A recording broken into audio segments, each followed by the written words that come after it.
Ladies and gentlemen, welcome to the Spears and Steinberg podcast. Right here with Spears. How y'all feel out there? Steinberg. What time is it? Game time. Hey there, boys and girls. Bert Bridgewater here. Today, Andy and Aries are going to be talking about some real man shit. This is a hardcore real man buffet.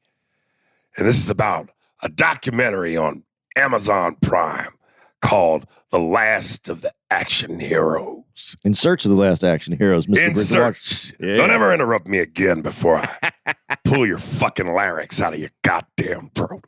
Because that's what a real man does. And if we were really, really popular, we'd play a commercial, a truck commercial. Because real men drive trucks. And to all those pussy-ass guys who do those voiceovers for all those other trucks, you'll never sound as tough and as gritty as me, a real man. So much so that I would strap myself to the front of a Chevy Ford truck pickup, completely butt naked, with an erection, almost as though I were the ornament to a Rolls Royce. And I would have someone drive that truck at 140 miles per hour, and I'd ram my dick into those guys' asses who do those pussy voiceovers for those other pickup trucks. Because that's what a real man does. So without further ado, here's Aries and Andy in search of the last action heroes. Okay. Dude, Burt Bridgewater sounded like he was doing some prison rules. Oh, this came to me recommended by somebody. I wish I could remember the podcast listener's name who said that we should watch this, but I'm glad we did because this is true. This is the epitome of man food, and this is not only the epitome of it, it really is from our era. Yeah.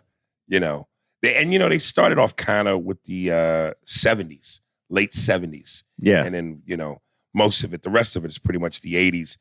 And then the tail end, they introduced a little bit of the 90s. But that's where I had a little bit of an issue about how they did it. Because they didn't give credit to the I mean, they acknowledged him. Right. But Charles Bronson was the... Oh, yeah, they mentioned him. Yeah, and they mentioned Dirty Harry with Clint Eastwood, but those weren't the real first action movies. What were? I thought they were. I mean, I thought those were the first. I thought they were when they counted. The beginning. They kind of alluded to Westerns. Yeah, they breezed by those a little bit. I thought Westerns, I thought the old like war movies were the original action movies. I guess it just depends how you look at it. They made a very specific genre that they were trying to create. Right. Well, one of the guys that they brought up besides they brought up Charles Bronson. Well, here, let me just ask the question. They brought up Charles Bronson, Clint Eastwood, Sean Connery, and Steve McQueen. And I kind of thought of that bunch, Steve McQueen was the main action guy. Like he was the biggest of those. Because Clint Eastwood kind of did, with the Dirty Harry, but he also did a lot of dramatic shit. But he also did he was known for the Westerns and Dirty Harry, which to me, a Western is a Western. I don't know if I look at that as an action movie. At that time, that was the action movie. They hadn't moved into the genre as they're defining it in this. Right. But I thought it was at the time. But for me, though, it's Charles Bronson. Over Steve McQueen? Steve McQueen is just a little bit out of my depth. Out of my purview. I was a little too young for Steve McQueen. Uh-huh. Now, Steve McQueen was awesome. He did all. I know his movies were great. But Charles Bronson's the one my dad took me to see that, and then the other ones my dad took me to was the Bruce Lee movies, which to me that's all action. It might be. Well, I got Bruce Lee down a little bit further down the trough. Okay, but I know in that 70s, yeah. I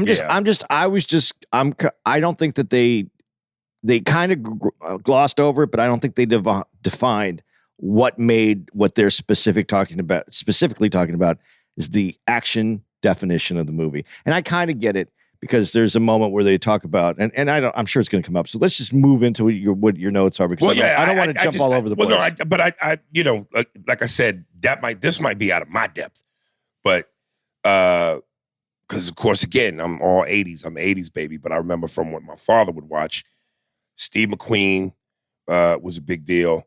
Like I said, Clint Eastwood was known primarily for the spaghetti westerns, yeah, and Dirty Harry. But he also did so many other movies that were, like I said, Play Misty for Me, and just he did comedies too, light comedies. So, so he wasn't really. I don't know that you consider him an action guy.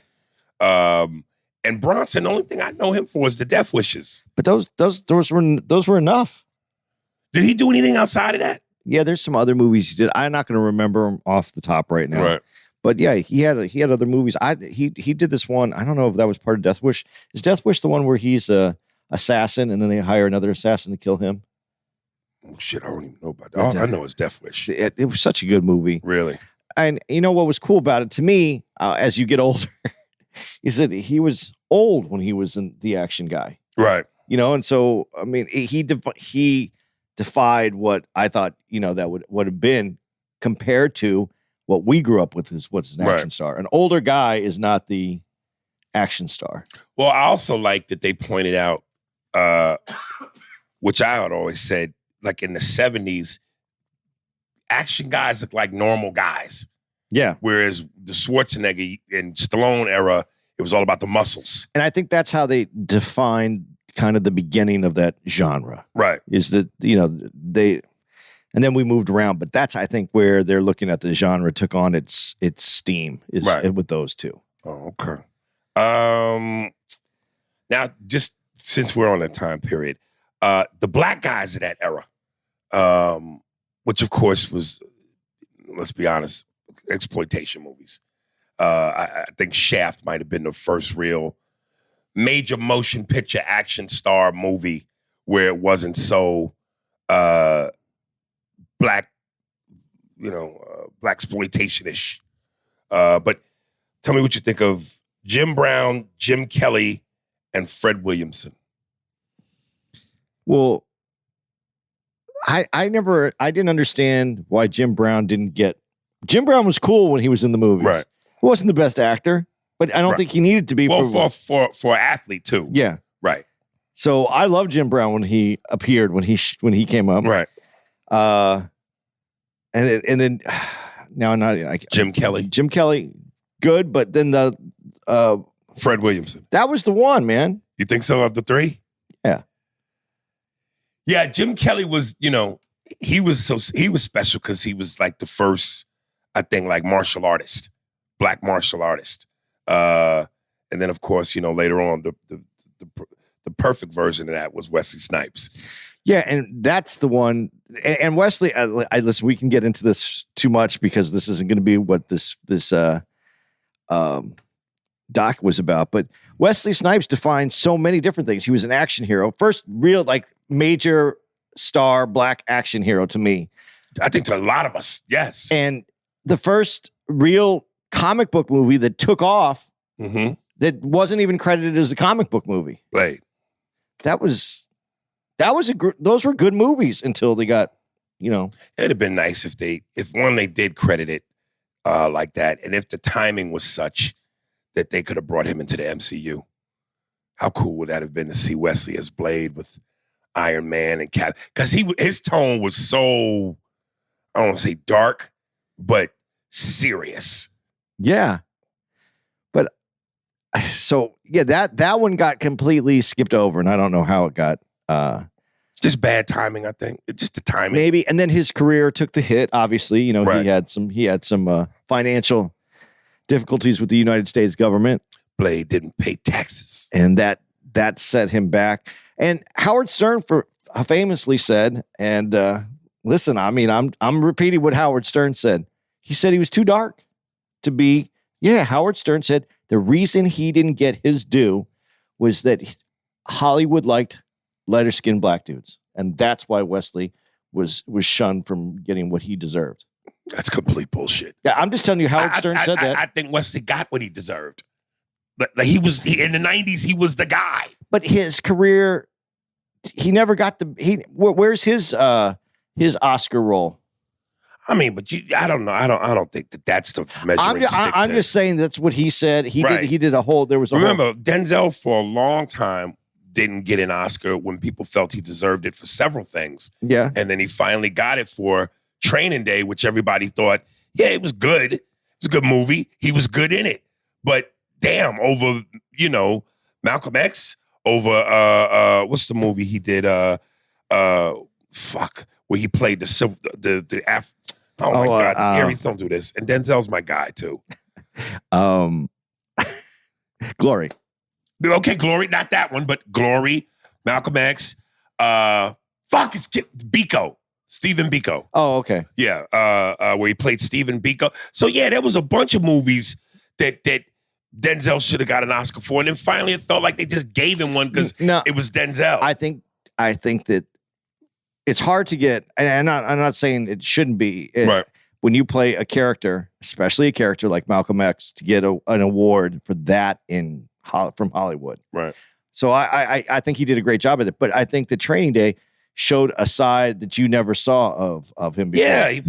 Yeah. So that I think just for the fact that it was out of that, out of what his normal movies were, I think that's what got it for him. Dude, real quick, you're not going to put anything on Hollywood that they would prefer, especially at that time, that they would prefer a more.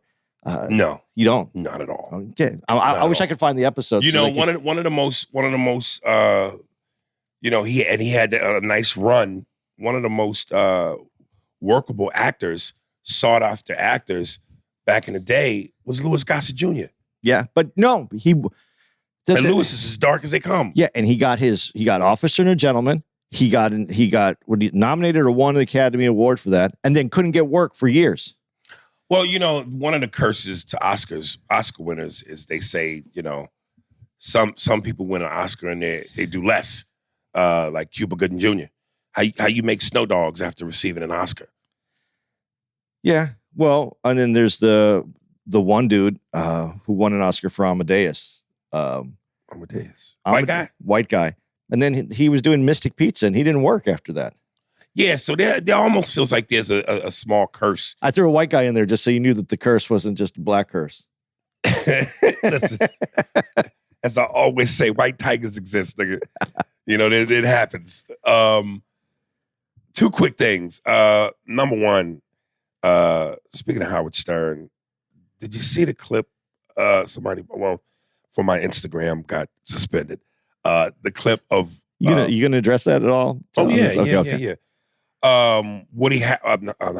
Fucking Howard Stern did a clip where he's in blackface, and I think he's with a white person, and he just he imitating what he thinks niggas sound like and says nigga like 47 times.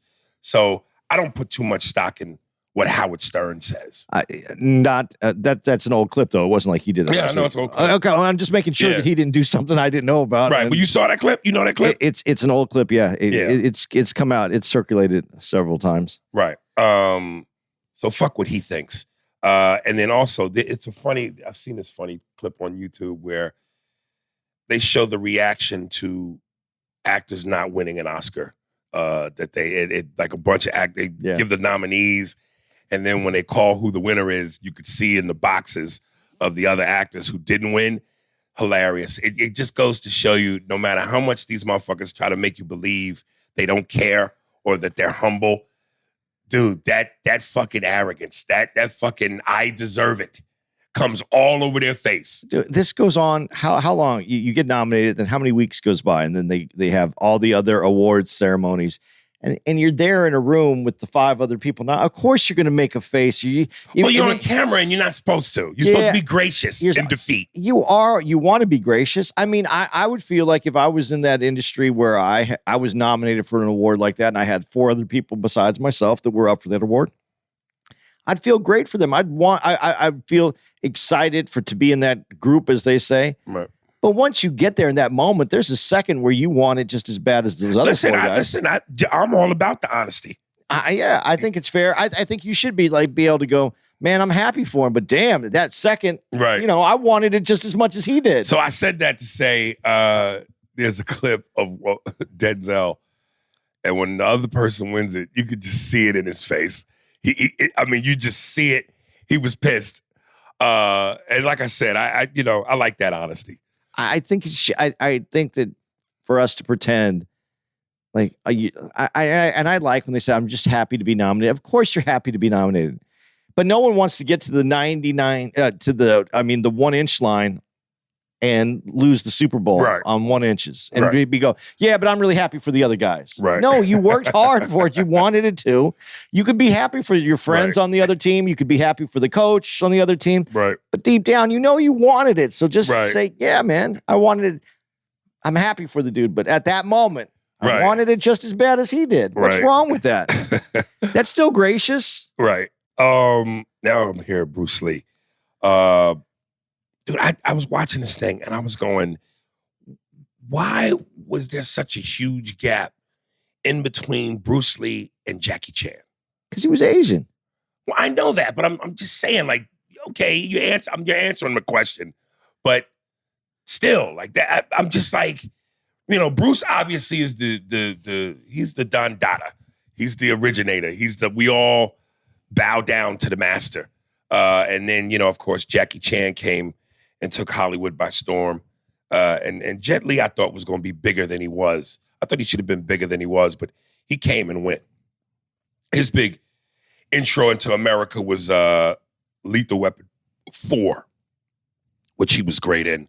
And I thought from that he was really going to take off, but he really didn't seem to do much else until he was put in the Expendables. Yeah, for just the fact that I'm never going to have a career in this industry anyway, I might as well just say it this way. When you have a group of all white executives working with all white managers, working with all white agents, and I'm not trying to white this up. And I fight and say that things should be even and things in my should be's. So I'm not doing it for that reason. I'm just being honest. And then you have an Asian guy, especially back then when, he couldn't be the lead, even though he was the lead, they kind of made him in the Green Hornet where he wasn't the lead. Right. You call it white tricks, but how are all those people going to know how to package an Asian dude who's doing Kung Fu? I mean, Bruce Lee hit because his movies that he made in China were hitting here and people were going to see him. So they were like, we don't know how to do this, but we'll just make one that looks like that one. But they always claim they don't know how to do something when it's like, you do know how to do it. But you rest on your racist laurels and believe that, he's not sellable because he's Asian. No, he's not sellable because you don't know how to package it. But the reason you don't know how to package is because if everybody looks the same way in the room, that's all you know how to package. I mean, if you had a tea company that sold tea and you wanted to move into the coffee business, you would get someone who knew about coffee. Right. You wouldn't just go, well, how are we going to sell coffee? Well, but that's what I'm saying. It's like you don't, based off your racist beliefs, you don't want to. But if what you just said, that there's someone out there that knows how to get the job done. You know what I'm saying? So that's just resting on old bullshit. But if they really wanted to, they could do it. There's always a way. Well, and it's not even that hard of a way to figure out. This has been going on forever. When we go to many different cities, especially like in Texas, go to Texas. How many channels on your cable channel are all Hispanic speaking channels? Not many.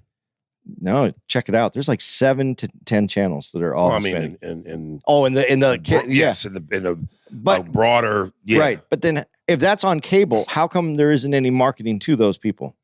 It's never been marketed that way because they let that be a niche market. They think like in the black market, 13%. What is it? 13% of the country. We're only missing 13%. That means we're still getting 87% in their bad math, not accounting for the other groups of people. I'm just saying that's why. I'm not saying that's the pass. Right. I'm just let's be obvious, be honest about it. I mean, like that's what's nice about being old and entering my state. I don't have to worry about what they think. That's why they need to, and they are opening up the door more, but this has been going on for fucking ever. Like, and it's unfortunate because you go, it's always sad when somebody's shit is cut short when it just felt like they were about to pop. You know, obviously, yes, in Hong Kong, Bruce Lee was a star there. And then eventually coming to America with the thing that was about to, blow the roof off was Enter the Dragon. Yeah. That's his first big major theatrical United States release. And then from there, obviously, I thought skies would have been the limit. Same thing with, I thought Patrice O'Neal, Elephant in the Room, was about to change everything. But unfortunately, Bruce's shit was cut short. But it would have been interesting to see where he would have gone or where he could have taken it had he lived. Well, I think Bruce Lee would have had a great run. But the problem with Bruce Lee, when you just said he was, he was famous in Hong Kong. Mm-hmm. Yeah, he's famous, but they're also mad at him because he's teaching and bringing that culture to America. Teach the Kwai Lo. So, he was battling both sides. Right. Was Jaws an action movie? See, I think Jaws is an action movie, but it's not an action hero. So it doesn't register. Yeah, some of these movies that they said had action heroes, I didn't see it as an action hero. He's not Jaws is all about action, but it's not. And honestly, it's not actually action. I would actually go to say that there's movies that they're going to bring up. Jaws was almost like a scary movie because there was action in it, but it was to scare you. There was moments where you're looking and then, that scares you. That's being scared is not action. Right. Because there's some other movies that they brought up in this. Yeah, that's now we're talking about that's its own genre. Right. Horror. Yeah. Yeah, I didn't see it as an action movie because I remember the one guy said Jaws was the first real action movie. And I'm going, nah, yo. No, it's a horror movie. It really is a horror movie because its intent is to scare you. Right. And it's shot in a way that, action movies, they're not hiding anything from you. They're showing you the whole development of what's going to happen, the leading up to the big ass kicking scene. Right. Jaws wasn't that. Now, I'm 46 and you are 56. So we both know this. We both saw this. We both grew up with this. What year did they stop using the voiceover guy for movies? That one? I don't know. That one was... Motherfucker. And was it the same dude? No, I don't think so. It might have been, but he changed his voice later. Because you do him, right? And I know Pablo Francisco does him really good. Because he does the little tortilla boy. In the summer, Clint Eastwood is... Like, Jesus, dude. Could that guy ever turn that shit off? He died. Did he? That's the reason he stopped doing it. Really? He died. I thought it was just because they finally went, we don't need to use him to sell the movie. The commercial sells the movie. Dead. Really? Yeah. And you think that was his real voice or that was a put on? I think that was extra, but that voice in the 80s when we were watching it wasn't developed until that point. It was like halfway there. Right. God, be that guy in his real life. Honey, what's for dinner? I'm horny. If I pull my cock out, will you suck it? He would have been good in porn. It would have been good in porn. Maybe. It might have been too distracting. 3 black guys, nut on a white woman's face. Black loads matter.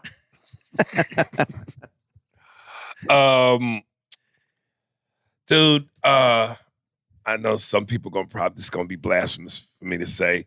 Road Warrior Mel Gibson did nothing for me. The Mad Max movies never did nothing for me. I like the Mad Max movies. Did you really? Yeah, you have to go with the fact that it's there's nothing there. Like it's the end of the world, right? And these are the few little tribes that have survived. Yeah, it's too wild and weird for me. Really? Yeah, and I know that's when Mel. That was kind of his introduction into the world. I because they didn't bring it up. I'll bring it up since you brought it, man. Waterworld with Costner. Yeah, Kevin Costner. That was Mad Max on water, and it was terrible. Now that was terrible. Right. and which That almost ended his career. I don't think his career is endable. No, he's not what he was when, listen, Untouchables made his career. But Waterworld damn near ended it. And after Waterworld, I mean, obviously, yes, he still worked, but he wasn't working like, it wasn't Untouchables. But that movie wasn't his fault. I mean, that movie, man. That was the first $100 million movie. Was it? Yeah. That was the first 100 million. And that's why it might even been more than 100 million, but that's why his career took such a hit. Because that was the most expensive movie ever up to that point. That had nothing to do with him. I mean, he was in it, but it had nothing to do with him. That was a bad movie from the beginning. Oof. Yeah, dude, I know I'm crazy, but like I said, I think movies with certain elements are dangerous. I always say movies that take place in the snow suck, except Cliffhanger. No, there's other movies that take place. Movies that take place on water. Gotta be careful with shit like that. Titanic. Oh, it was okay. Okay. But, here's the thing. One kind of setting, you better be a good movie. If you take place in one setting and all you're doing for 2 hours is looking at water, you better be a good fucking movie. Revenant would take place in the snow that you haven't seen yet. Yeah, I'm going to see it, but I know I'm not going to like that shit. You're going to like it. All right.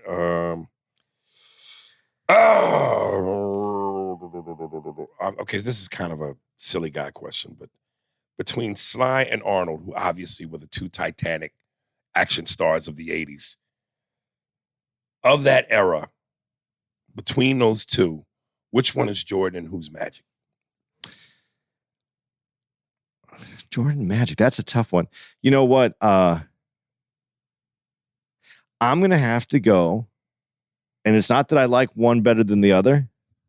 Ooh.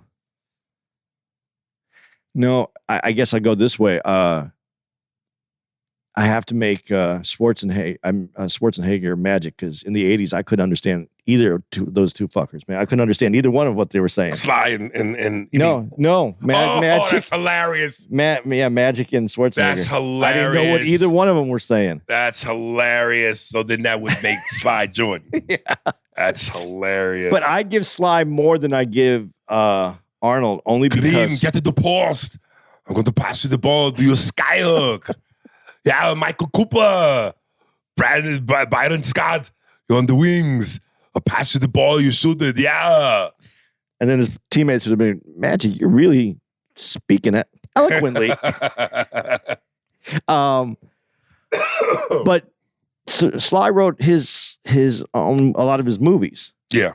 And he was on the creative side. That's why I would give him a little bit of an edge over Arnold. It's funny. Mike Jai White, who for as talented as Mike is a badass motherfucker, especially with the martial arts shit.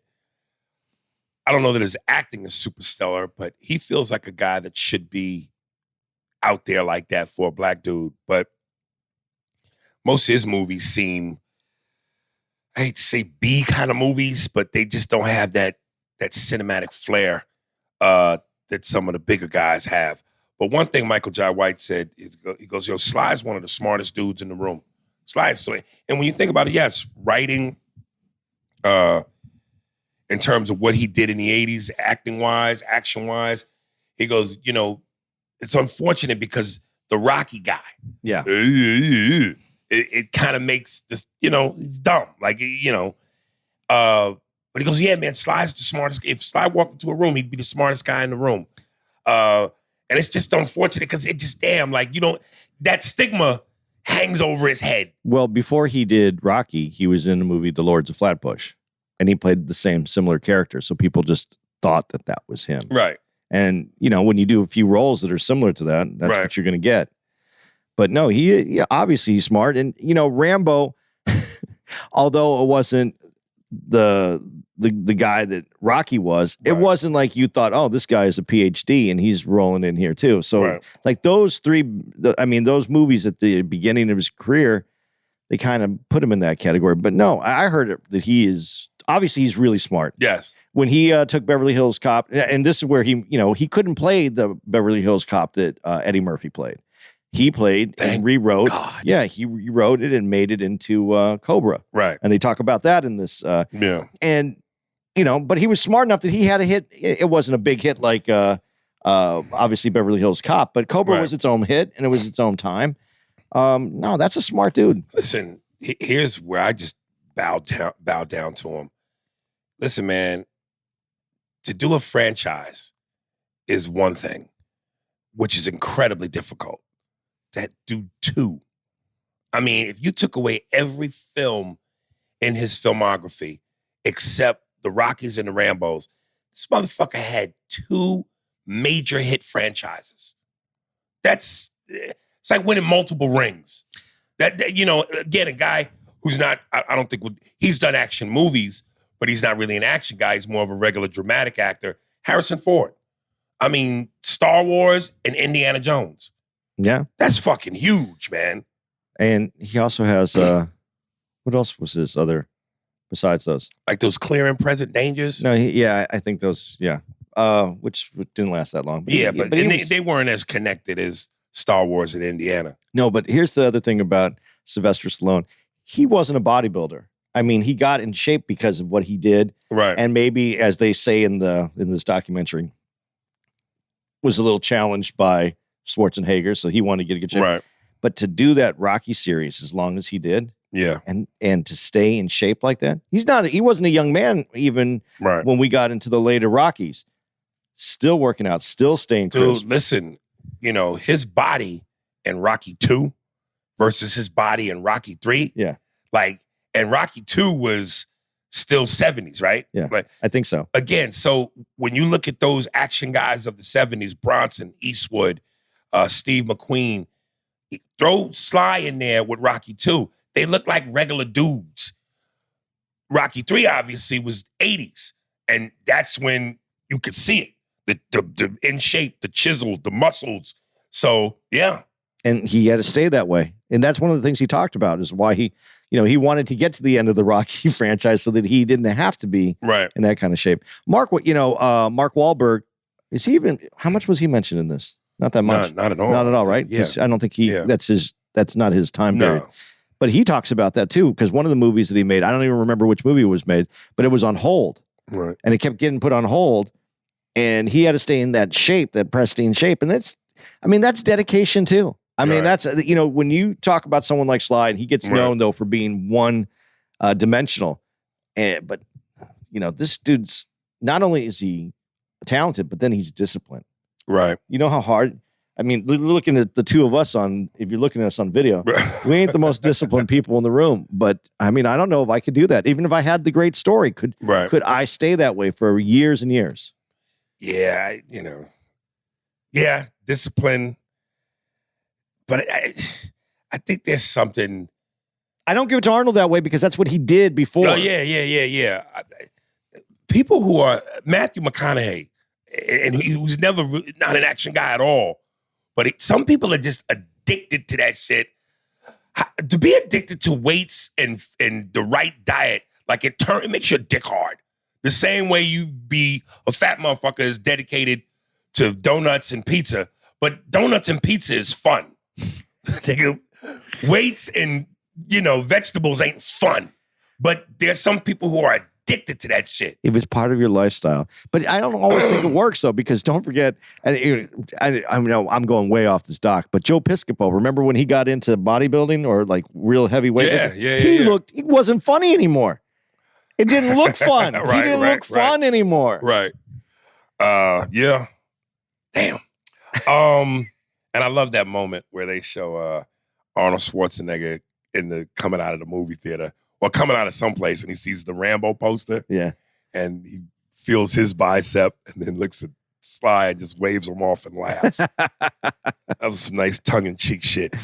Go ahead. But wouldn't you, I think that's what this doc really gets into. Without those two and without the competitiveness competitiveness of those two and who they were, and at that time period, you don't have this action genre No, to get listen, the way it man, was. they that's why I'm saying, like when I said Magic and Jordan, Yeah, like they were the guys. Anybody that's coming after them, and I know The Rock is the guy now, but anybody that's Vin Diesel, The Rock, they all owe it to them two. Them dudes was the masters. Okay, here's a good one. In your opinion, how come Chuck Norris never really caught on? He not like Sly and Arnold though. Again, he felt like the little cousin to those two. well, he had a series of movies that he had, that came out, and I thought he hit. He just wasn't, he was Chuck Norris. Right. What does that mean? He's just Chuck Norris. Well, he's a white dude doing, he's a master, kung fu master. Right. I don't know if he was a kung fu master. I know he was a master of some karate or some shit. Right? I don't know which form, but he was a master. And he had other businesses too, though. He had his studios, all his, Kempo. I think he was Kempo Karate. I think he was master of Kempo. So he had all his karate studios. He had that going for him. I think he did what he wanted to do. I mean, he did his TV series for a while. Right. I just don't know that. But it's something in the way you said it that I think most people see it. When you go, it's Chuck Norris. I think that's a shared sentiment amongst people. It's Chuck Norris. When, okay, I'll put it this way, though. Sylvester Stallone is like the peak. Right. He got in Playgirl. Women wanted to fuck Sylvester Stallone. I didn't want to fuck Chuck Norris. I don't hear like women just going, Chuck Norris? No, right, I want to fuck Chuck Norris. I mean, Chuck Norris is cool as fuck, but I don't think that he had that crossover. But I think his biggest movie was Delta Force. Yeah. And those never felt as big as Rocky, Rambo, anything Schwarzenegger. But you know what? I just don't think that that's who he was. He wasn't like those guys. Right. And his fuckability, I think, is definitely different than those other guys. And that's part of what Hollywood wants. Right. Because they want to sell you. Right. I got you. Dude, I don't know do you remember Shokazuki? No. Man, and the only reason why I like I said, my brother's in the heavy martial arts, but Shokazuki, he had like 2 ninja movies, and that's all I ever saw of him. And I remember them in the one movie. There was the scene where there's a cup of coffee sitting on a desk, and somebody knocks over the cup of coffee, and he catches the cup and then the coffee. Oh, I do think I remember this. Yeah, but he kind of was a quick in and out. But I was like, damn, when they showed him and they showed that movie, I went, oh shit, Shokazuki. I'm pretty sure I remember that.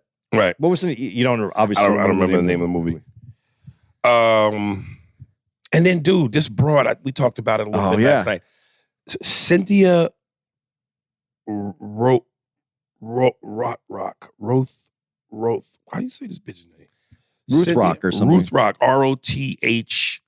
Ruth Rock. Yeah, Ruth Rock. Bad bitch, nigga. I'd never seen her or heard of her, but when they showed her action fights, I mean, as fast as a Lamborghini, fierce. It was a bad white broad, man. But they always try to cute her up at the end, like after her fight scenes. There was always a cute thing that was said, or you know. Yeah, she was a real deal. But I don't think that they again, I don't think they knew how to package her because that's so unfortunate, dude. They could have had a girl's action hero back then, and was like not even on some. Oh, she fights like she fights like a girl. Yo, she fought like a dude. Well, she fought like the art form, right? So, that might be so insulting to girls who are in the martial art. What's fighting like a girl? But you know what I mean, motherfuckers. But yeah, that she could deliver the same kind of force. This force, yes. Yeah, she was interesting, but honestly, I'm not trying to shit on her or her talent. I'm not.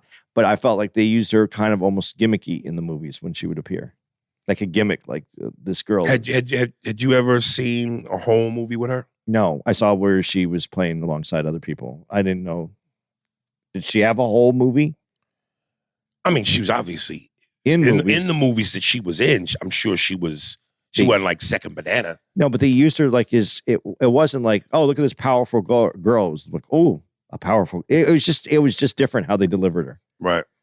I might have to go and watch some of her shit because she was. I mean, obviously it's gonna feel dated, but yeah, she was a bad bitch. And I mean that with all due respect, just in case I ever run into you somewhere. I don't. I really do mean it, though. I thought that they could have used you differently. Rambo 1, 2, and 3, I thought were great. But then the 2 older versions of Rambo, I just thought were ridiculous. I told you again, I like to be gore free, and I was just going, why is he taking it there? Why is it overly ridiculously violent? Well, because one, all the other movies were getting more violent, and they talk about that in the doc. But the other thing, I don't know if they mentioned that, because they could. They had more technology, it was available to do. And so, of course, every director, you're going to get your chance to take it up. You're going to take it up. You know, there's something to be said for being able to still deliver, still be a great action film. To me, that's the testament of a great action film, is when you don't have to go there. Yeah, you're doing it because you can, but just because you can doesn't mean you should. You can still be a great action movie and deliver all of that without, to me now, it feels like you're relying on the gimmicks. And in that last Rambo movie, this nigga pulled a Mortal Kombat Kano. He literally put his hand and snatched the nigga's heart out of his chest with his bare hand. How the fuck could you possibly do that? That is suspension of disbelief beyond belief. That's just ridiculous. You know, but people went to go see it because of that. You don't need to do that to sell me on the movie. No, I mean, there is a talent to not, to making your mind put those scenarios in without seeing them. Quentin Tarantino, when he did Reservoir Dogs, you don't see that ear being cut off. No. But you felt the ear being, you felt even more grossed out. And I mean, eventually you cut to the dude and you could see it was off. Yeah, and he's right. Jim Madison is singing into it, or talking into it. But even that's believable. You could do that the way he did it. Yeah. Nigga, you snatching a man's heart out of his chest with your bare hands? Yeah. Oh, that's just stupid. Yeah, there's something to say. You know, I think our minds are more dangerous than what they can show you. So yeah, if you can make it that way, that's good as well. But they had the technology and they could show it to you. So they did it that way. I remember Patrice had mentioned, and I know I probably mentioned this, but Patrice had mentioned with Jim Norton, they were talking about the latest Rambos. And Opie said, was it good? No, it was bad, but it was good. Because he was like, motherfucker, shoot an arrow in your neck and the point of the arrow come out through the top of your head. Like, it was just so grotesque. Yeah, but I loved Django. But damn it, all that, like the shootout scene with Jamie in the house, it felt like ketchup bottles were exploding. You didn't love the idea in that tight little room and they're shooting and they're missing each other and then they're hitting each other and you didn't like a quart of blood on every bullet hit. That was ridiculous. Dude, I think that whole... I would never eat a burger while watching that. Oh, I would. Oh. Ugh. Dude, I didn't know it till they showed it. You got the touch. Oh, you got the power. That was from Transformers. Yeah, where it originally came from. The cartoon. Yeah, where originally. I never knew that. I thought that was some shit that Mark Wahlberg just made up in the fucking movie. Well, there was a moment when Steve was doing our podcast, and we said we need that. We got the touch in it. He used the original one. Really? Yeah, because he didn't know that it was because we didn't give the proper instructions. Right. And so he put it into Google, and it came out with that one because that's the original. Wow. Okay. Yeah, that was kind of cool. And that was my cartoon as a kid too, dude. did you agree that the soundtrack was, they made it sound like this is the first time soundtracks were used. Soundtracks had been selling movies. Really? I thought that happened in the 80s. Well, no, because all the sound, what's his name? Yeah, I guess that is all 80s actually. Because it was Kenny Loggins was the one who was the they had that one guy in this, but Kenny Loggins was like the soundtrack king of the 80s. Right. But it wasn't action movies. It was like Flashdance and he was in Top Gun. I guess that's action though. Right. So, but that's Kenny Loggins, man. Okay. They called him an action guy, but I really didn't see him as an action guy. Kurt Russell. Well, he did that Escape from New York. Yeah. I knew that. And then was there a sequel to that? Did he do two? I don't know. I really don't. Like he had the ability to do action, but he wasn't. Yeah, he wasn't really. The thing about Sylvester Stallone and again Arnold, Sly, is that they had a rough, or they were.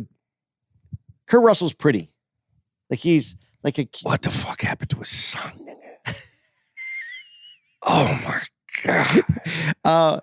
He just had he has all the happy features. He has dimples. Right. He's not the person who. But I thought he did as Snake Plissken in Escape from New York. I thought he did a great job. But that had that cheesy 80s. It wasn't the same kind of action movie that we're talking about in this documentary. Right. That's a different kind of deal. And one of my favorite movies with Kurt Russell is Tango and Cash. Tango and Cash is good. Which I never understood why they never made a sequel. Well, they said that they wanted to, though, in this thing. Yeah, but they never did. Yeah, I love Tango and Cash. And while I was watching that, I thought, man, a funny comedy skit would have been if they did a remake, a spoof. Django and Cash. If Mad TV was around when that was happening, that would have been a great skit to do. But yeah, I love Tango and Cash, man. Solid. That's definitely a nice man food movie. It was good. I didn't love it as much like you do, like because it was a little hokey. It was a little hokey. Yeah. Yeah. Dude, Aliens 1 and 2, fire. Aliens 3 and 4, garbage. It's not an action movie. I'm sorry. No? It's a horror movie. It's made to scare you. It's not. I mean, I know that they've included it in this. You know why they did it? Because it was a woman. It was a woman. And there is, and especially when she got buffed up for her, and she does attack the alien. She goes after the alien. Get away from her, you bitch. So I get why they want to put that in that genre. Right. But to me, it was made to scare you. Everything's built up. Suspense, boom, scares you. That's a horror movie. That isn't an action movie the same way. I'm gonna let them have it because, like you just said, I know what they're up to. Right. I do feel it connects with that genre, but to me, that's a horror movie, man. That's built just to scare you. Do you agree though? I mean, 1 and 2 were great, and 2 was better than 1. I like 1 and 2, and I always go with 1. And the reason I always go with 1 is because you can't have 2 without the first one. I've never seen like a great, like a really shitty 1. Right. And then there's this great, phenomenal 2. But they're close. I understand why people like the second one. And again, usually it's hard for 2 to top 1. But 2 to me blows 1 away. I mean, yeah, the action sequence, again, when they brought in all the soldiers and all that. There's great moments in it, and then there's the story is better. Obviously, the story is really good in 2. But in 1, I mean, once that thing goes onto the dude's face in 1, and that establishes what it is. Yeah. I mean, I don't know how you beat that because you can't have this movie without that. That is so critical. I'll never forget. That will stick with me for my whole life. What, the thing on the face? Yeah. More than the alien popping up out the stomach? Yeah, because I was so scared when it came out, and you just hear and I thought they did a good job with what they had technology-wise. And what you're saying, they don't have to go all over the world, but just that sound that they made that great sound, and you heard like the tail screeching on the floor when it was running. Right. But and now when you look back at it, when the alien pops out of the dude's, it isn't the same now. It's when you see almost like this little hand puppet that goes up and goes and then runs off. Right. it was. I think the getting on him and attaching was the moment that got And me for the that most. time, that alien coming out of his stomach was huge. That was huge. That was. But I love the part where you find out the dude's a robot. Oh, speaking of which, you know, I know in 2 he's ripped apart. Yeah. I can't remember if 1 did something happen where they exposed him. But for a long time, I couldn't drink milk. I couldn't drink milk, dude. Eventually, I came around because I like pastries. When they hook the head up and it's just like, blah, Yeah, blah, blah. yeah. That's funny. Did you like 3? Where she's in the male prison and she's bald? That's with Charles Dutton. Yeah. Did I like it? No, but it was, I mean, no, I don't think it held up to the rest of the other 2. But yeah, it was, you know. And 4. I don't even remember 4. With Winona Ryder. Yeah, I don't remember it. Yeah, it was not memorable. Yeah. Oh, I love this. In RoboCop, the guy that played in the first one, the crooked, the bad, the bad guy, chief or whatever he was. He talked about. He had a quote, and he basically said, "Non-artistic people making decisions they have no business making." I was on a plane and I applauded. Because how many times have I been saying that? Yeah. It just Hollywood, just get out the way. Just write the check. Believe in the people you have. Let geniuses do what they do. And just, come on, man, fall back. Oh, I loved it. Dead or alive, you're coming with me. Did you like RoboCop? I loved it. Yeah, I did too. 2, I wasn't crazy about. But the first one, I thought that was the coolest shit ever. Do you have Total Recall coming up in here? I think I do. Do you agree or disagree? Lethal Weapon is the best buddy cop movie ever made. When you think about buddy cops. Nothing to me beats that. Yeah, I guess. I'm just trying to think of what other movies that would be buddy cops that I really liked. 48 Hours, even though Eddie Murphy wasn't a cop. Yeah, so that I don't make that a buddy cop. Yeah. About Rush Hour. No, I as much as I like Rush Hour, that it doesn't hold up the same way. Right.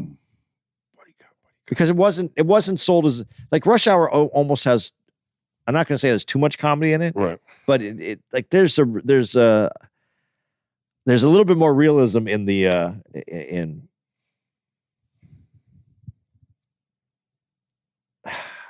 Yeah. No, I just wasn't a big fan. So yeah, I'm staying with you. Had they done it, because they mentioned in the documentary that at one point there were talks about it happening, but it never came to fruition. And then obviously it eventually happened, but now they're old dudes. Had Schwarzenegger and Stallone in their prime did an action movie together, you think it would have been great or too much competition? From what I understand, that was never addressed in this. They addressed it in a roundabout way. Right.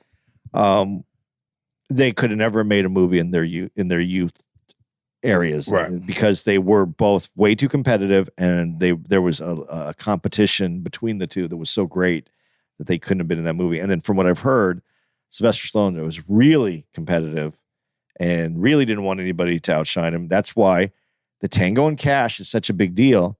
Right. Because that movie could only be made with Kurt Russell, because when you watch this documentary, kind of like how they got along. Right. Kurt Russell was willing to take that step back to make, because Kurt Russell's been a star since he was a little kid with Disney. I never knew that. Yeah. Oh shit. So he was established. He didn't care. He was enjoying making movies. I think that I don't think that they could have made a movie. I don't think it would have worked out. Right. Agree or disagree? Die Hard is the best action movie ever made. Die Hard is the perfect action movie, except for one scene. But other than that, what's the one scene?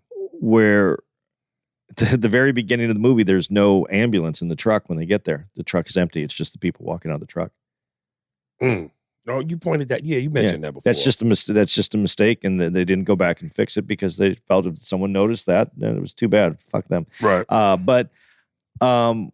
Yeah, I think it's the perfect movie for a couple reasons, though. Mhm. One, they didn't have a real script, so they were making the script up, and so the script kind of fits what's going on with the characters, and they built.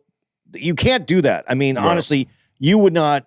You probably wouldn't take a project where they go, "Yeah, we don't have a script. We're going to get the pages to you as soon as we can." Shit, I would. Yeah, but you know what the chances of that are working. Right. You know, for them, it worked out great, and they were able to actually pick up on what's his name? Who's the lead in that? Bruce Willis. Yeah, Bruce Willis. I'm just forgot his name. It slipped. Yeah. Bruce Willis's comedic character. They were able to draw more on that than they would have if they had already had the script already written out. Right.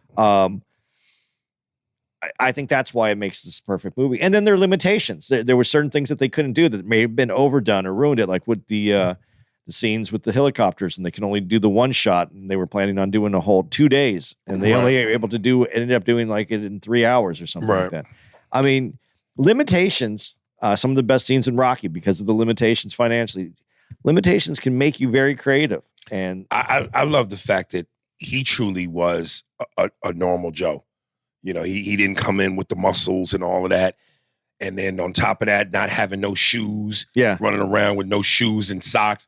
Like, I just think that that's such an interesting way to go with it that makes it vastly different. Well, not only but he's a regular Joe, as you said, but he's also a cop. So it gives him a little bit of credibility as the action person, that he knows his way around gangsters, criminals. Right. He knows how to use a gun. But when you say he's a cop, I could just as easily go, yeah, but so was Sly and Cobra. But he didn't come off like Cobra is a movie cop. He felt like a genuine cop. Regular dude. Sly and Cobra just came off as a stylized, I'm a badass. Well, that's what happens when you put too much on something. And they didn't have it. They didn't have the time or the know-how. Had they known what they were doing, they might have fucked up the movie.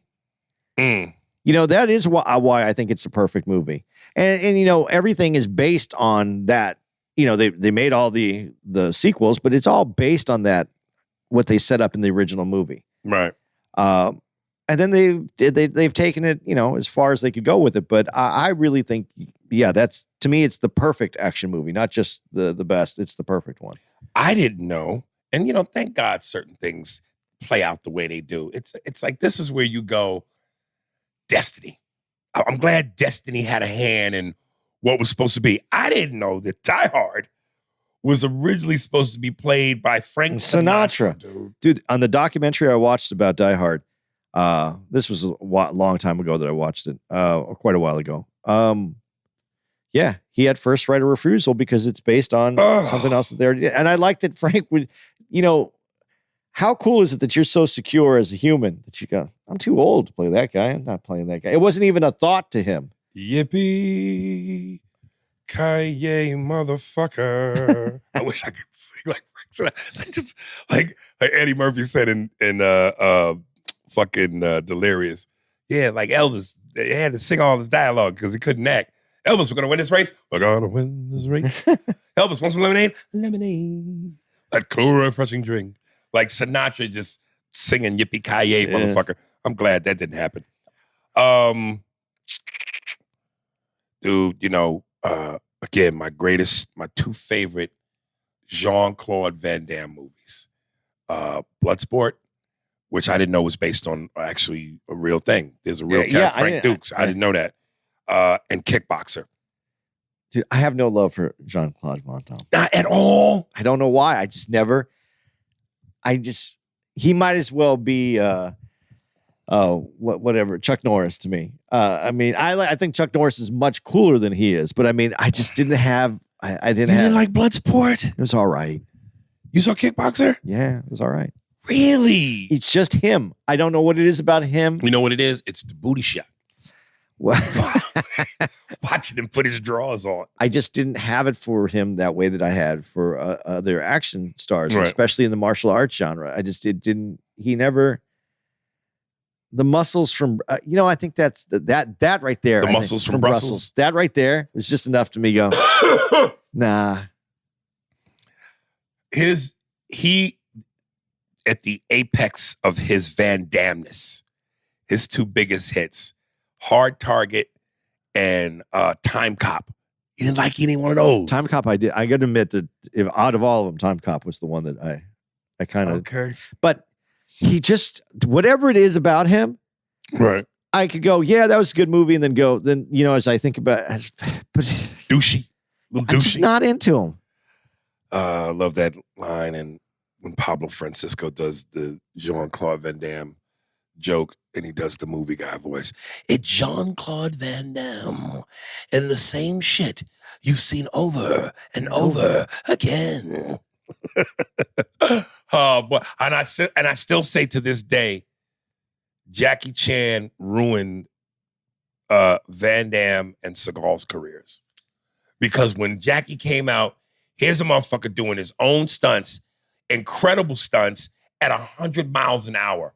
And then now we're supposed to still be in love with Van Damme's one move, aerial spin back kick. Always. Or Steven Seagal's karate chop to the throat that sends you and your feet flying in the air like Charlie Brown after Lucy's pulled away the football.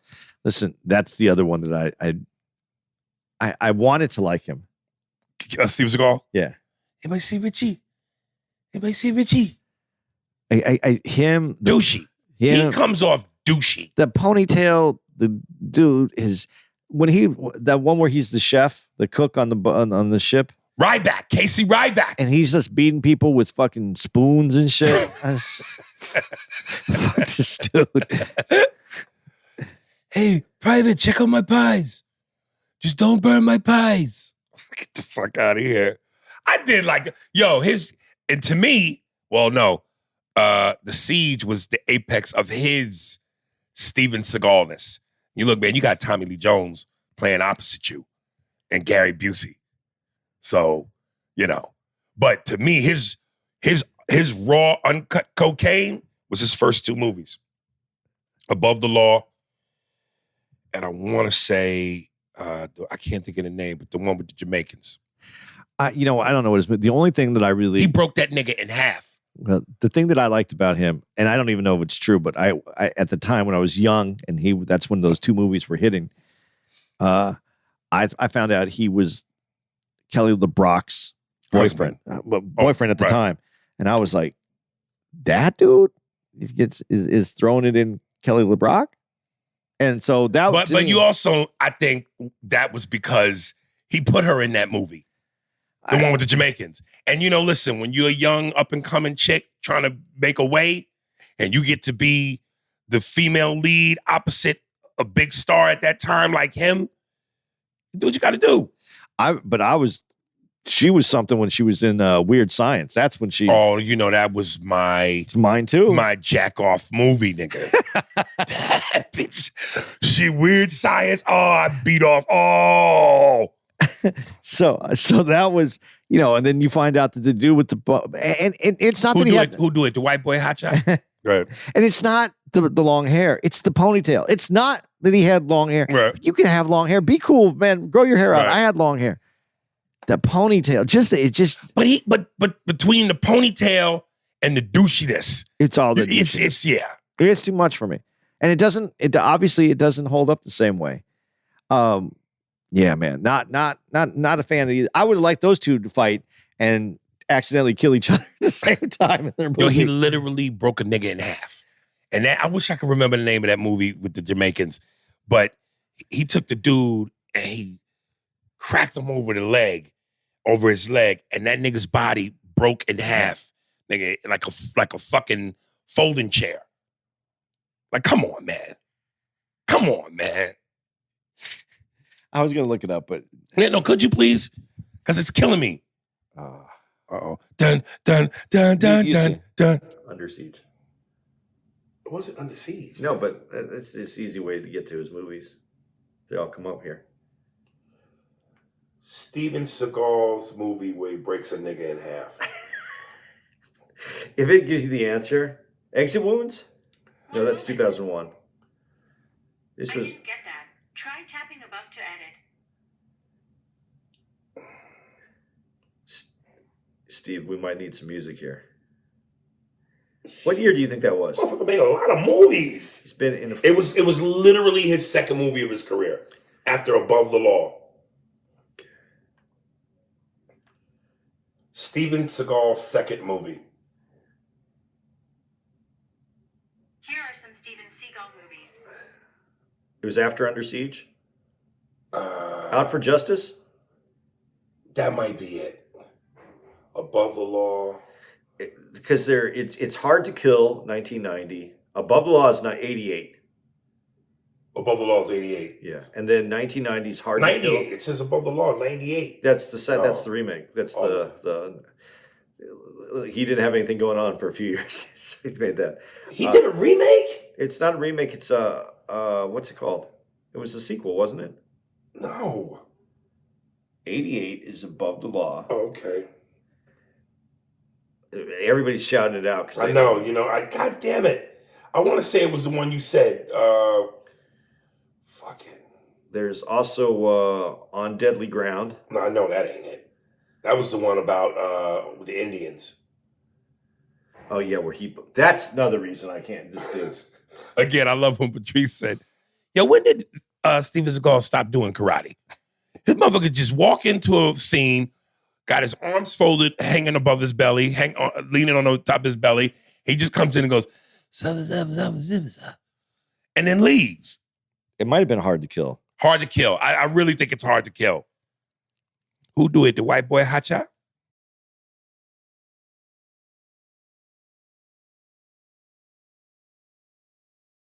Yeah, I think it's Hard to Kill. Did you pull it up? Yeah. See a bunch of black faces? No, you know how this works. This is Hard to Kill right here? Yeah. Oh, that definitely ain't it. Plus, he's fatter. God damn. Yeah, fuck. All right, so send it in to us, guys.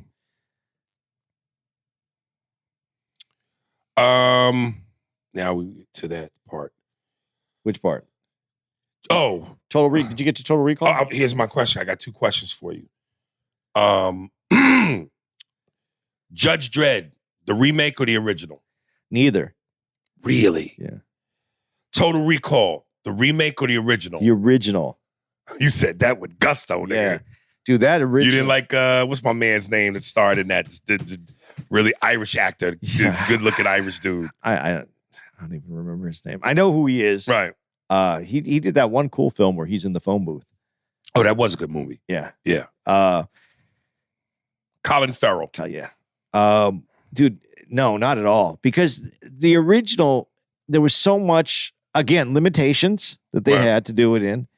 And they said, and it was funny because when you're watching this documentary, they said it looked like it was going to be the worst movie ever made. Right. You know, and they cut a lot. They said they cut a lot of the budget. Right. And there is something about that movie, and a young Sharon Stone too.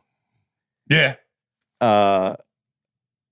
There's something about that movie. I think his name is Ronnie Cox, the guy who said the thing about let artists be artists. Yeah. He was in Total Recall. Yeah. And this was another putting my dick on the table moment that I loved.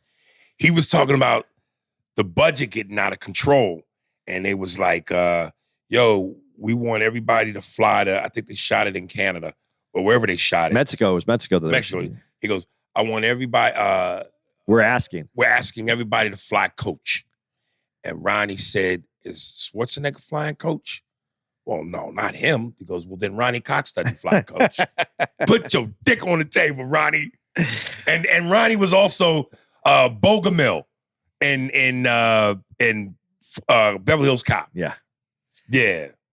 I just thought Total Recall, just that genre, when they say it's action, it's action, but it's just different. Dude, the taxi driver that's the computer that he rips out. There was just something special about that movie and the time it took place and what it was. Right. And the fact that there's two movies going on and you don't even know it until the end, which reality you're living in. The little dude, the little dude that lives in the other dude. God damn it! I know. I can't think of it. They talk about him throughout the whole movie. That's what they're looking for. When he's inside the black dude. Yeah, when he comes out. I mean, there's some. The three titties. Yeah, the three titty woman. There's just something about that movie that it was at the right time in the right place. And when you talk about special effects, that great scene where he's in the robot, the white woman, and she starts freaking out, and the head opens up, and it's Arnold Schwarzenegger, and then when he tosses the head to one of the bad guys, and she said something about, "Get ready for a surprise." You could see where the technology was limited. Caught up yet, yeah. It hadn't caught up yet. Yeah, but that was cool. When they pulled the thing out of the tracer out of his nose, that was really cool. Right. And they're using, none of this is CGI. They're actually like using mannequin heads, and they're using, all these things to be able to get this done.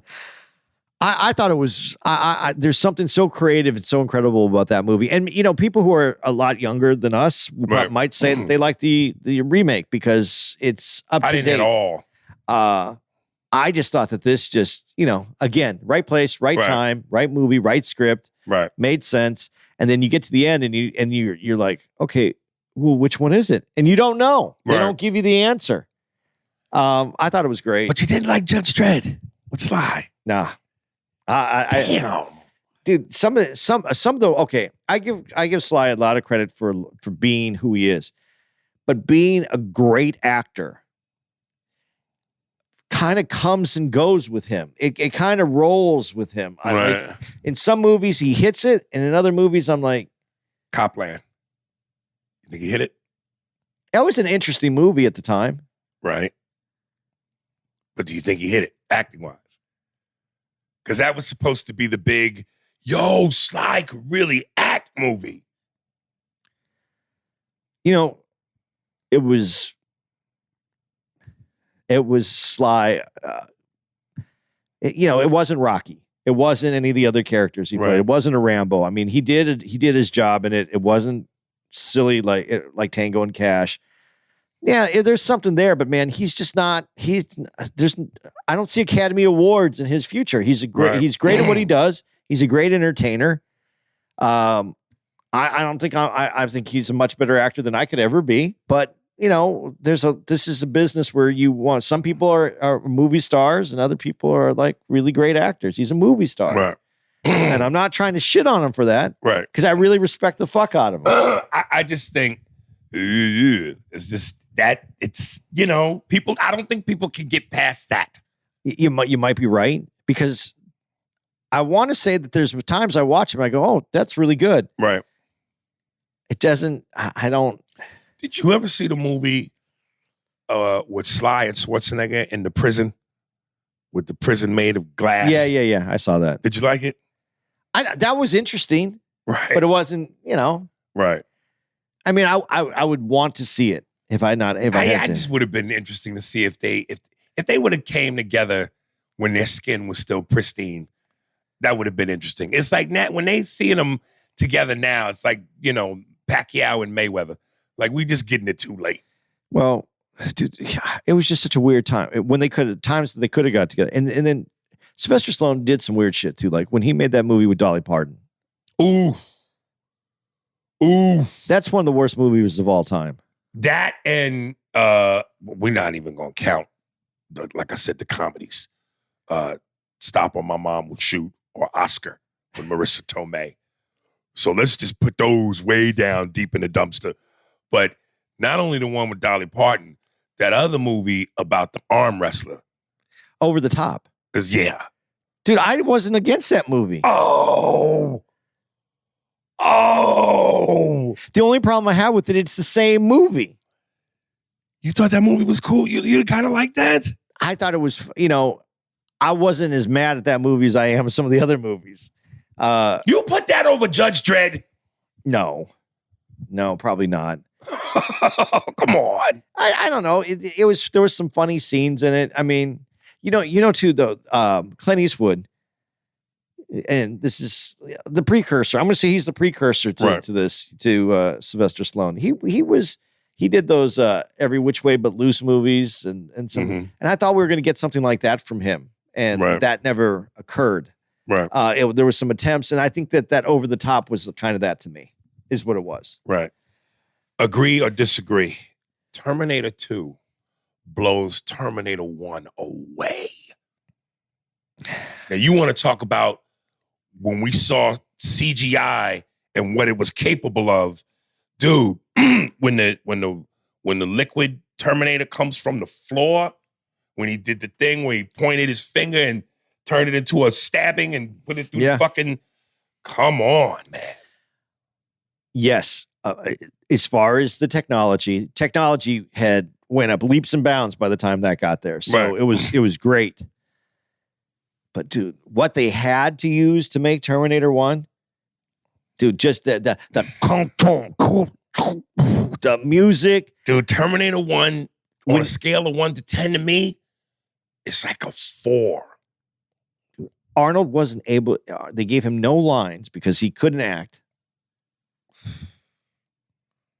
That's a role he was destined to play. It was the perfect role for him to make him who he was, because he came from Conan the Barbarian, right, to doing this. Right. And the one line that he had that was, "I'll be back." I'll be back. Dude, the technology to put you in his eye, in his face, and you're reading what he's saying. Dude, just the movie itself, I'm not gonna do that to Terminator 1. No, Terminator 2 does not get made without Terminator 1. All the groundwork was there. The technology hadn't caught up yet. And I mean, it was so bad because they did that stop frame photography to get the Terminator when he was coming after her. Yeah. I mean, that, yeah. Dude, that opening scene in Terminator 2 when he goes into the bar, give me your boots, your clothes, and your motorcycle or whatever. And that whole, the dude trying to burn him with the cigar, him throwing the guy on the stovetop, and coming out to that George Thorogood, bad to the bone. Oh, so good. Dude. So good. But everything that was available in Terminator, if they had the technology in Terminator 1, I think they could have delivered something that would have rivaled that. But they didn't. And that liquid shit, though, that they did, I mean, that was at the top. They were riding the edge of what they had the capability to do that. Come with me if you want to live. Oh, goodness. What did you think about the Terminator, though, in Terminator 2, the guy that they picked? I used to know his name, too. The liquid metal guy? Yeah. What did I think about him as if you were casting that, did you choose him to do that, to be the... Yeah, I mean, because he really... You know, the thing was the liquid metal. Yeah. Not the actor. Yeah, but when he dissolves or liquefies and then comes into and then he's sitting next to the dude in the helicopter. Yeah. I don't know. I'm not messing with anybody's career or how good anybody is. There wasn't something more like menacing, a person that still looked normal and menacing. I don't think you needed that. Because the star of what that was the effect. I don't know. I always thought that was an odd, everybody, like you said, Arnold was born to play that part. Right. I think there was someone who was born to play that other part. And I don't think it mattered. All right. And of course, you know him from The Sopranos. Yeah. The dude who was the gambler who was, he's been, he has a career. One of the movies I liked with him was, that Alien movie where was it Bill Paxton? Get the alien takes him up into the ship, and the guy's missing for a couple of days and eventually comes back. You looking for his name? Yeah, I want to see who he is. Edward Furlong is the kid, man. That's a weird. And he spoiled like milk, nigga. Yeah, then he didn't age well. But also think shit, Oh, speaking of which, wait, turn back. Wait, what is this? You pull it up. Dude, do you remember her? What's her name? Oh shit, I went too far. Jeanette Goldstein. Do you remember her? Yeah. Alien, nigga. Yeah. the Hispanic tough lesbo chick. I did not know that till they showed it. Like, that was her. Woo. Dude, these careers, man. Boy, Hollywood, boy. I don't even see him in here, the guy. But what movies are you pulling up? This is Terminator 2, Judgment Day. Oh. Yeah, she wasn't in Terminator 2, was she? Yeah.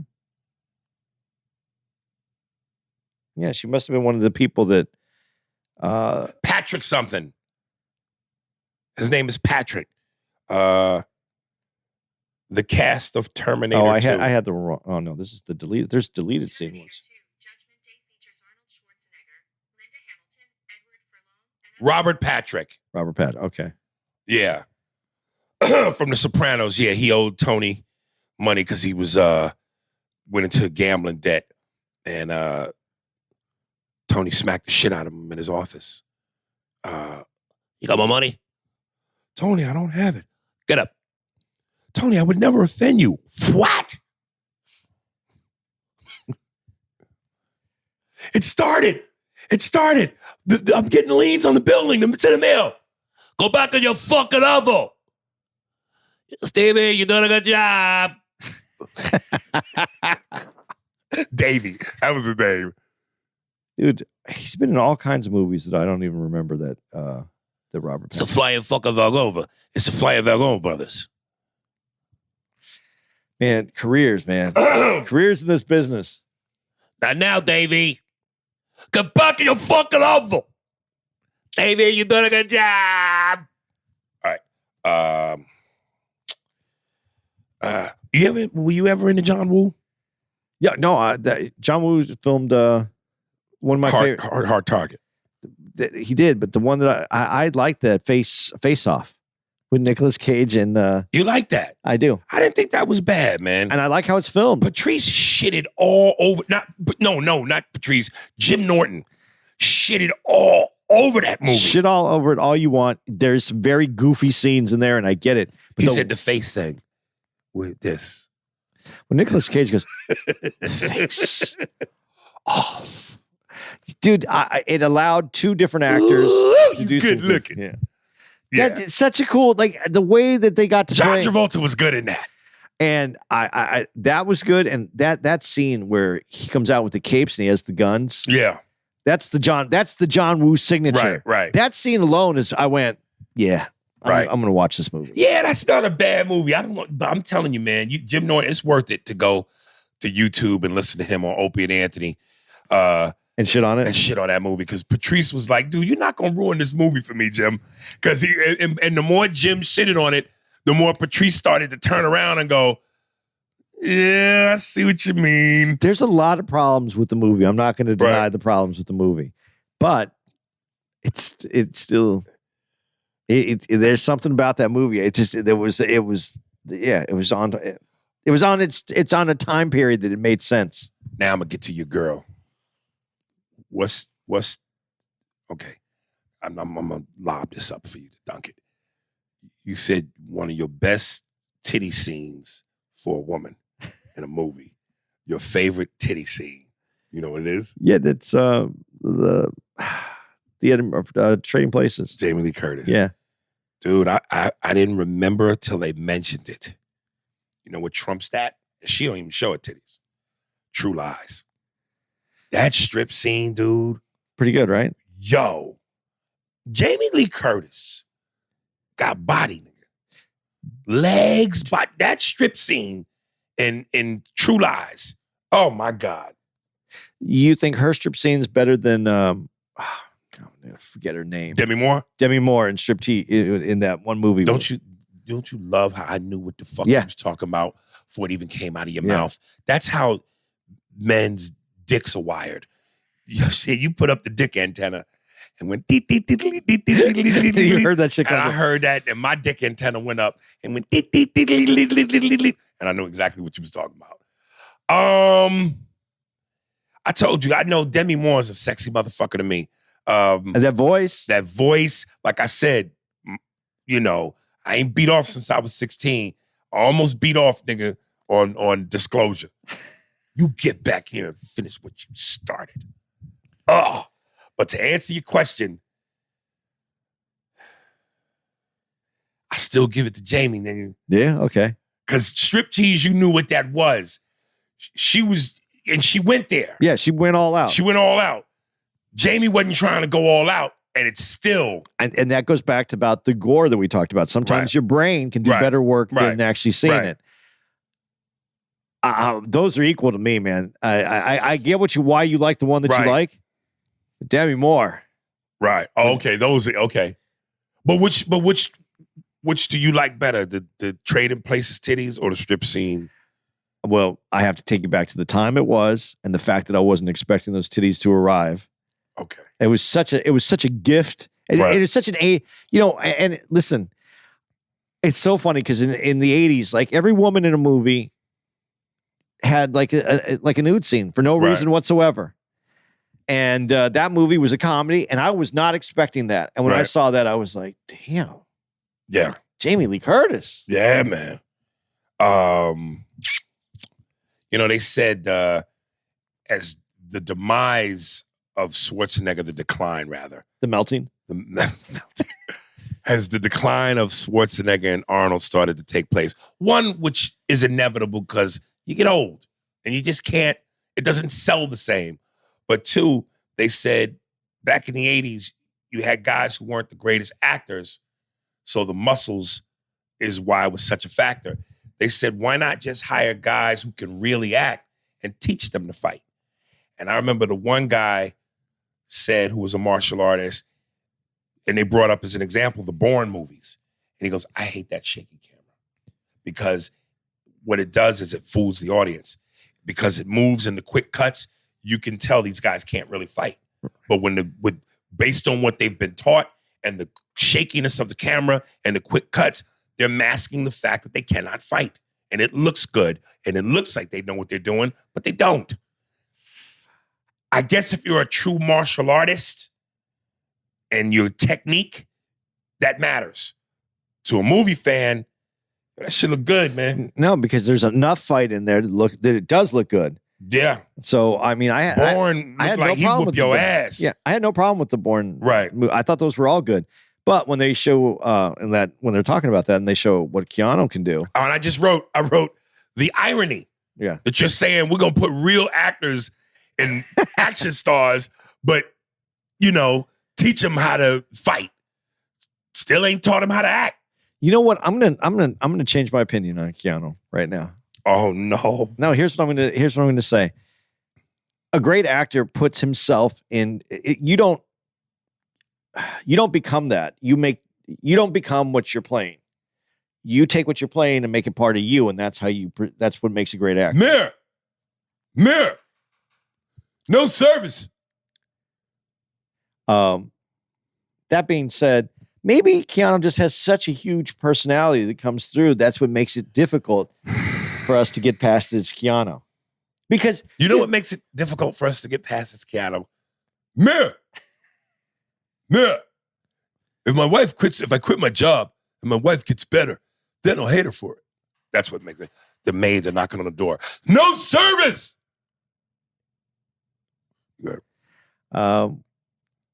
You should have done it in a voice, though. I did as Keanu. Yeah, but that was something that they would have recognized. The maids? Yeah, like Arnold Schwarzenegger. They would have went. Oh, Consuela. No service, please. I dug a hole on that one. No, because his personality, who he is, just comes through. He can't help it. Because I love his new movies, man. Keanu's? There's those what are the John Wicks. The John Wicks are great, man. They are, but the action to me is what is the star of the movie.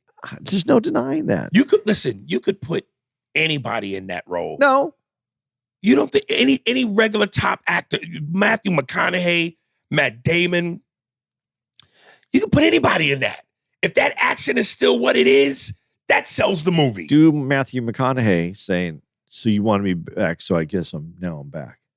I can't do a good McConaughey, but here goes. Well, I guess you want to be back, so I'm back. See, couldn't do Terrible. it. Terrible. Couldn't do it. Oh, man. I guess you wanted me back, so guessing I'm back. But that sound, you gonna keep... It's going to be hard. Okay, put Arnold Schwarzenegger in it. I guess you wanted me back, so now I'm back. You might be right. Keanu Owens. I guess you wanted me back, so I'm back. I hear you. That's like the footage. Arnold Schwarzenegger as John Wick. Take one. Beep. I guess you wanted me back, so I'm back. Sylvester Stallone as John Wick. Take one. Beep. I guess you wanted me back, so I'm back. Matthew McConaughey. Beep. I guess you wanted me back, so I'm back. Christopher Walken as John Wick. Take one. Beep. I guess you wanted me back. Now I'm back. All right. That's so fucking funny. This was another great quote when one of the guys said, there are not many superstars because there's too many nothings. Yeah, that was really good. And then I wrote basically what would be the cause and demise of Sly, Van Damme, and Arnold. What would be the what? Is this still knocking? Here. Jesus. I'll go tell her. Hold on. The fucking Do your knocking thing. on my door, trying to give us service. I should have put the goddamn do not disturb on time. You need towels or anything? No, I'm good. Thank you. No towel. I don't need any towels. Yeah, miss? I don't need any towels. Thank you. You got condoms? I said, you got condoms? She said, okay. Got dick covers? Yeah, that's such a great fucking quote. Okay, I got 2 more notes and then we can get the fuck up out of here. When was the Die Hard franchise over? You know,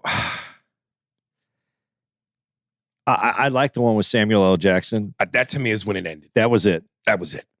That to me, 1 was the best. 2 was damn near close to 1, but not as good as 1. And to me, 3 was just, it was okay. I thought it was a little silly. Yeah, there's silliness to it, but it was supposed to be there. Okay. So you like 3? But it was the writing was on the wall. That was it. That was it. That was it. Right. You know, because there was nowhere really to go with it at that point. Right. They've done 6 of them, right? I don't know how many they've done. That last one when he was in Russia and the dude with his son. I didn't see that one. Oof. That's bad. There's a moment where I just go, no, we got everything out of that we could. Right. And that's it. That's it. Right. I'm not going. Oh, dude, I wrote another funny skit would have been if it was a porno. John Dick. John Dick? Yeah, with Keanu Reeves. And instead of shooting motherfuckers, his dick is the weapon. He just goes around. And what he does is the same way he fights in the movies, he fights the women, but then he eventually fucks them. I think that's a problem on the podcast right now. You know what would be really funny though is if there was a martial artist movie and you're watching the fight, right? And he's trying to fight like several different people in all those scenes, Right. and there's just one where you know there's not enough, and his dick just comes out and just fucking does that throat punch that That's funny. just to like, and then it just goes back in. You just see it come out and come back in. But he has to jump up in the air first Yeah. to get to your neck level, and then from there the dick come out and either chops the. It's a dude or a woman? No, it would have to be a dude to make this work. But because it's going to be a big fight scene. So it's like a Claude Van Damme split kick, 2 guys on each side. Right. And then the one dude coming at him In the middle. and it's just dick just comes out. Or he's fighting the women, and when he jumps up to throat level, the dick come out and it lands in the mouth. And as soon as it gets in the mouth, she goes, oh, He goes, yeah. Just that, yeah. It's just, Yeah, that's what I mean. I know. I know. There's just too much. I'm telling you, there's a reason why they keep using him. He gets in the room and people want to work with him. It's his personality, and his personality is so big, it just overtakes those characters. He's going to get, that's why they have to limit his lines, because his personality is too big. That's right. I'm going to go with that. Okay, and lastly, it was described, especially when they brought up the movie. Was it a movie or a documentary? The bodybuilding shit with Arnold Schwarzenegger. It's a documentary, and then what is it called? Pumping Iron. Pumping Iron. And then now it's listed kind of as a semi autobiographical mockumentary movie, and I think because they want to play down the things that Arnold said in those. Yeah, but it was semi-rumored in Hollywood too, and Arnold Schwarzenegger was a little bit of a dick and sexist. And back in the 80s and 70s, Ben could get away with that kind of shit.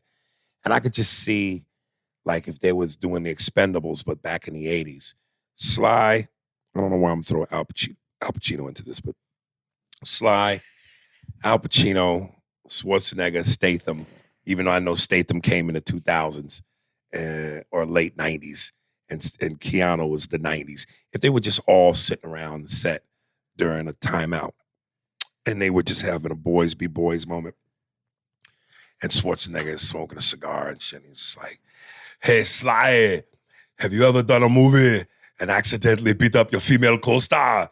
You threw a punch and you hit her accidentally. Yeah, hitting a woman, it's hilarious. Very funny, beating up a woman. Hey, yo, it's just one time one of my female coworkers gave me some lip. So, I had to go a Rocky Balboa on her, and I hit her with the 1-2 to the sternum. I made the Rocky face, and I even put the snarl noise in. It took at least 47 minutes before she could breathe again. Funny, hitting a woman in the gut. Did she ever backtalk you again? Well, let's just say there wasn't going to be no sequels, Hey, Keanu, you ever had to belt a woman?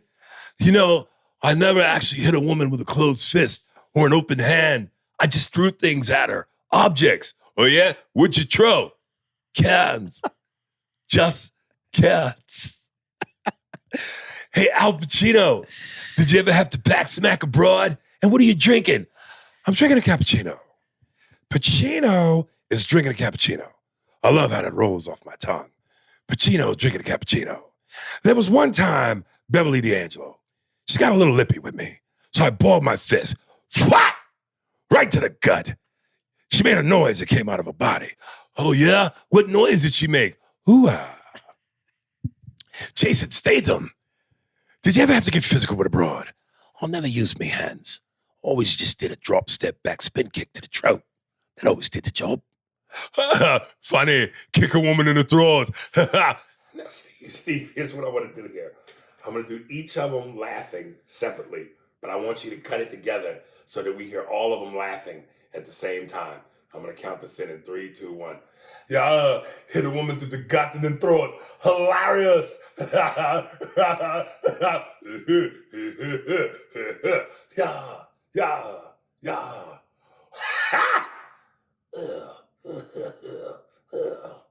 right, cut all that together. Yeah, hit a woman through the gut and then throat. Hilarious. Well, I think that's it. I think that's it. I think not Sylvester Stallone, Arnold's gonna. I think he's buffing up again because he's working out with his son. Yeah, but that's a ugly old muscle. Don't look right. I'm just saying he's connecting with his son from his from the maid that I fucked. Yeah. It's getting buff for me and my son so we can train together. That's what they're doing. Yeah, he calls in the morning and says, Dad, you want to train? I go, absolutely.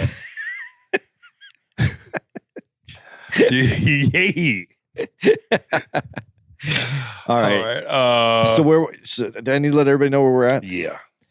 Let's see. They're listening to this when we're going to be. Where are we? We're going to be in Virginia Beach when they're listening to this. No, shit. We're not in Virginia Beach when you're listening to this. We've already been to Virginia Beach. Man. Yeah, we're off the week you're listening to this. So cool. We're going to be in Columbus the following week, March 10th through the 13th. We will be in Columbus, Ohio at the Funny Bone. And then Aries will be at Arlington Improv in that big state of Texas. Looks like the 17th through the 20th. And then I'm actually staying home to hang out with my kids. They're coming out to see me in Hoboken. And then we'll be at the Cincinnati Funny Bone. It's actually in Liberty Township, the 25th and 26th of March. And then the end of the month on 31st is our first night in Naples, Florida at the Off the Hook Comedy Club. And we'll be doing the whole weekend there. So we'll be there till the 3rd. And that's kind of it. Oh, you know what? I'm going to shout out Baltimore Comedy Factory, though, too, because we're going to be out there the When are we 7th, going to be there? 7th through the 10th, man, Of what month? of April. Oh, okay. And the only reason I shout that out is because we're in D.C. right now, and all of our shows were sold out. So if you came to if you couldn't get tickets, because we had a lot of people who couldn't get tickets, if you want to head over to the Baltimore Comedy Factory, we'll be over there. All right, you guys. What do you got, Aries? For those of you that know, I'm waiting to see if my appeal goes through. Oh, yeah. God damn. My Instagram has been suspended because I said you were on timeout. I'm a hard-headed motherfucker, man. You know, I suffer from Scarfaceism, where it's just, I'm like Scarface, man. Like 1 minute I can be calm, and then somebody just says something to trigger me. And it's like that scene in Scarface when after he comes back from meeting with Sosa and he tried to make his own deal, or you know, and Frank Loja, who plays Frank in the movie, is talking to Tony, and he says, what are you going to do when Pacino is like, no, I'm fucking going to really do Pacino. Tony Montana. You know, we make a couple of moves, couple of here, moves there, couple of here. You got it, no problem, man. And he's like, what you gonna do when the Diaz brother, hey, fuck Gaspar Gomez, and fuck the fucking Diaz brothers. I bury those cockroaches. So that white broad in Houston who called me nigga and was about to get beat up by 15 black women who they had to escort out of the Houston Improv for calling me nigga, hit me up on my Instagram and my DMs and said, oh, you're fucking racist. You're a hypocrite. I'm this, I'm that. You know, the way you try to bring, you know, you instead of bringing people together, you bring them apart, and you're very divisive. Is that the word? Yeah. I was like, bitch, this is my motherfucking show. And then and so when you thought that I was separating the races because I was doing race jokes, did you see white people get upset? No. You're the only one that got upset. Everybody else, of the 500 people in that room, you were the only one that got upset. But you think the answer to that is to call me a nigga in the middle of my show? Like and so long story short, I hammered into this bitch, man. I mean, shit that I wrote. I left some voice messages. I told that bitch, hey, if you feel that way, then if you really think you could get a pass just because you grew up with black people and you grew up, like a white girl named Natasha, just because you think you grew up with niggas in the ghettos of Texas, that it's cool for you to call black people niggas. If you really believe in that, then go on a world, let me say nigga tour and hit all the ghettos in America and say nigga and see if your ass don't get mopped the fuck up. And I left that message verbally. And I probably left 5 or 6 messages where I was like, bitch, your motherfucking ass, fuck you. So I know she's the reason why she reported me, and I know that's the reason why my shit got suspended. So But she's the one who contacted you. Yeah, but I played into that shit. Yeah, but and I shouldn't have. But it was on your D. You didn't do it publicly. You didn't get her. Don't matter. If somebody reports abusive behavior, and I already had like 50 strikes, so I just needed to do one more thing. So Twitter, Instagram, All I got left is Facebook. So if y'all want to reach me, You got to go on TikTok. somebody was telling me that. And Anthony said he has me set up for TikTok. Yeah. But I don't know. What do you do? Just videos? Yeah, you can do, but you can just talk. Just do what you're doing on Instagram. It's the same. Really? Yeah. And people comment? Yeah. Really? I don't even know how TikTok works. I mean, you I hate all this shit. well, I wish I don't. didn't have to do it. Well, pretty soon you won't be able to. So,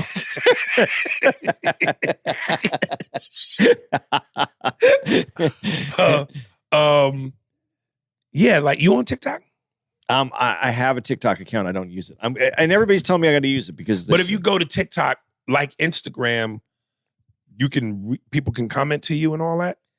Yeah, I think so. I mean, I don't use it yet. You know what? I got to tell you what I use TikTok for. God, I wish we would. You know what? I'm gonna save this for the other episode. Okay. Tomorrow's episode. Because I want to talk to you. I want to bring this up because it's something I've been doing lately, and and it's like a guilty pleasure, and I don't know if it's gross or not. What, you tickling your nuts? No, I'll talk to you about it on the next one. All right. We gotta go. We're at an hour 45. It happens sometimes. I know. Thanks for listening to the Spears and Steinberg podcast. If you'd like to know who's responsible for this shit, it was hosted by Aries Spears and Andy Steinberg, produced by Steve Merrick and Anthony Holmes, executive producer Big Papa Robert Kelly and Matt Kleinschmidt for the Laugh Button podcast. For more information on where to find us, visit SpearsburgPod.com.